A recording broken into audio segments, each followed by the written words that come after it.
안녕하세요. 절세 달리기의 이정우 세무사입니다. 오늘은 부가가치세 신고와 관련하여 어떠한 서류를 필요로 하고 신고는 어떤 사업자들이 신고를 하는지, 그리고 부가세 신고를 하면서 꼭 알아야 할 절세 꿀팁, 그리고 홈택스에서는 사업자들을 어떠한 부분에 대해서 중점적으로 관리하고 있는지 그 부분을 알면은 저희가 세금을 줄일 수 있습니다.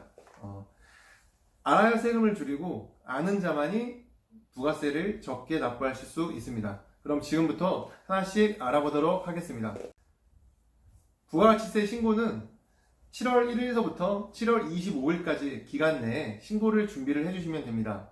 신고 기한은 2019년도 7월 25일 목요일까지이며, 신고 대상은 개인사업자들 중에서 일반과세자와 그리고 법인사업자들 은 7월 25일까지 부가가치세 신고를 진행해 주시면 됩니다.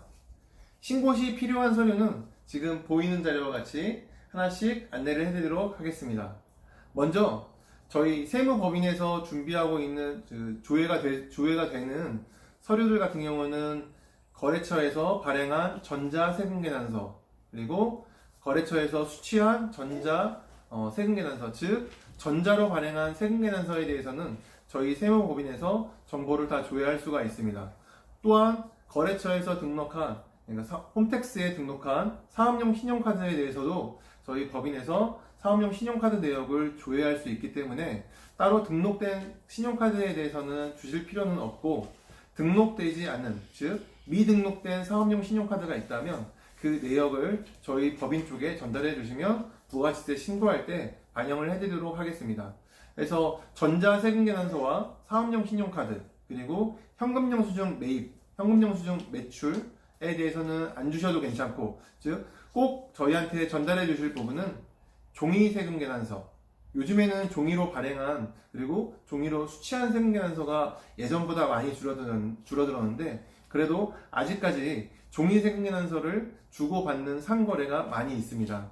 그래서 법인사업자 또는 개인 사업자들 중에서 일반 과세자들이 종이세금계산서를 받으셨다고 한다면 종이세금계산서를 부가가치세 신고 시 저희 쪽에 전달을 해주시면 됩니다. 그리고 좀 전에 말씀드렸던 사업용 신용카드 중에서 홈택스에 등록되지 않은 사업용 신용카드에 대해서는 콜센터, 즉 신용카드 콜센터에 연락하셔서 1월 1일서부터 개인 사업자들 같은 경우는 1월 1일서부터 2월 30일까지 상세 거래 내역서를 콜센터에 요청하셔서 엑셀 파일을 메일로 달라고 요청을 해주시면 됩니다. 그러면 등록되지 않은 사업용 신용카드에 대해서도 저희 쪽에서 신용카드 매입세 공제를 받게 됩니다. 사업용 신용카드와 관련하여 좀 더 구체적으로 이야기를 나눠보도록 하겠습니다. 개인 사업자분들 같은 경우는 카드를 분실하여 새롭게 발급받거나 신규로 카드를 발급받는 경우에는 꼭 홈택스 사이트에 사업용 신용카드 등록 절차를 거쳐 주셔야 됩니다. 법인 사업자 같은 경우는 새롭게 카드를 발급하거나 분실하거나 그런 경우에는 모두 그 홈택스 사이트에서 자동으로 정보가 반영됩니다. 하지만 개인 사업자분들 같은 경우는 어떤 카드가 사업용 신용카드고 어떠한 카드가 일반 사적 카드인지 국세청에서는 그 카드의 구분이 모호하기 때문에 함부로 개인에 대한 카드를 모두 사업용 신용카드로 등록을 할 수가 없습니다. 그렇기 때문에 개인 사업자 납세자분들이 직접 홈택스 사이트에 사업용 신용카드를 등록을 해주셔야지만 홈택스에서는, 국세청 사이트에서는 해당 카드 내역에 대하여 사업용으로 인정을 해주고, 그리고 그 내역을 모두 홈택스 사이트로 정보를 불러오게 되는 그런 과정을 거치게 됩니다. 만약 사업용으로 사용하고 있는 카드가 있는데 저희 사업을 하시다가 보면 깜빡 잊고 홈택스에 미등록 하시는 경우가 종종 있습니다. 그런 경우에는 부가세 공제를 못 받는 것이 아니라 콜센터에 연락을 하셔서 1월 1일부터 6월 30일까지 사용한 신용카드 상세 사용 내역을 엑셀 자료로 보내달라고 이야기를 해주시면은 콜센터에서는 HTML 파일로 파일을 첨부해 주셔서 메일로 발송을 하게 됩니다. 해당 메일을 수취하시게 되시면 저희 메일을 저희 법인 쪽으로 전달해 주시면은 해당 자료를 가지고 저희가 신용카드 매입세 공제를 신청해 드릴 수가 있으니 꼭 중요한 자료 챙기셔가지고 신용카드 매입세 공제 모든 사업자들이 꼭 받을 수 있도록 노력을 기울이면 좋을 것 같습니다. 이번 안내 서류는 영세율과 관련된 서류입니다. 납세자분들께서 수출을 하셨습니까? 수출한 내역이 있으십니까? 수출한 내역이 있다고 한다면 수출 이행 상황 신고서와 인보이스 또는 구매 확인서 그리고 외화 획득 명세서가 반드시 필요합니다. 수출과 같은 경우에는 외화 획득을 하기 때문에 나라에서 외화 획득 장려를 목적으로 영세율을 적용을 받게 됩니다. 영세율 같은 경우가 있다고 한다면 영세율과 관련된 매입세액에 대해서는 모두 매입세액을 환급받기 때문에 수출하는 사업자들에게는 굉장히 큰 메리트로 자리 잡고 있습니다. 그래서 환급과 관련해서 환급이 나가기 때문에 국세청에서도 이를 주의 깊게 관리를 하고 수출이 정말 그 국외로 수출 물품이 반출이 됐는지 또는 해당 거래에 대하여 외화를 실질적으로 획득을 했는지 여부에 대하여 확인하는 절차가 있기 때문에 관세청과 국세청 그리고 한국은행과 국세청 서로 연계하여 해당 거래 내역을 들여다보고 있습니다. 그래서 수출한 거래가 있다고 한다면 수출 이행 상황 신고서와 외화 획득 명세서, 국내에서 수출을 하기로 한 업체와 거래를 하셨습니까? 그러면 구매 확인서를 꼭 제출을 해 주셔야 합니다. 구매 확인서가 있어야지만 영세율을 적용받을 수가 있고 영세율을 적용을 받아야지 부가세를 환급받을 수가 있습니다. 수출하는 납세자분들 영세율 첨부 서류를 꼭 챙기셔서 영세율 첨부 서류 미제출 가산세를 적용받는 그런 불이익을 받지 않도록 꼭 주의를 기울여 주셨으면 합니다.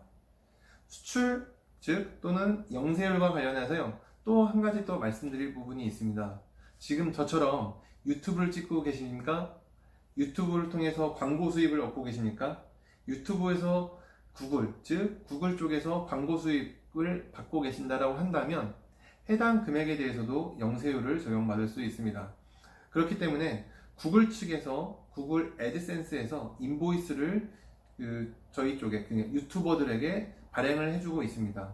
인보이스를 발행을 해주게 되면 해당 내역을 해당 광고 금액이 유튜버들에게 입금이 되고 입금될 때에는 달러로 입금되기 때문에 해당 금액을 영세율로 적용을 받을 수 있습니다.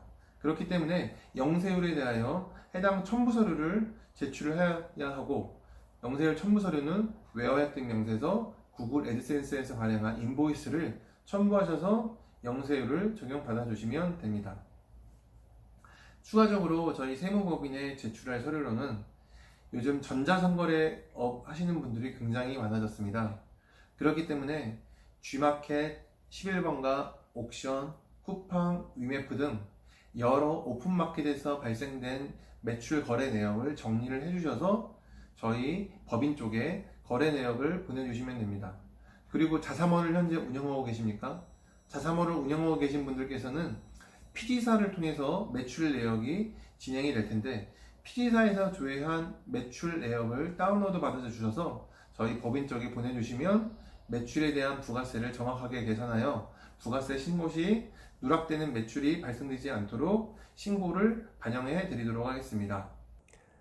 지금부터는 부가가치세 신고 시 적용받을 수 있는 절세 꿀팁에 대해서 알아보도록 하겠습니다.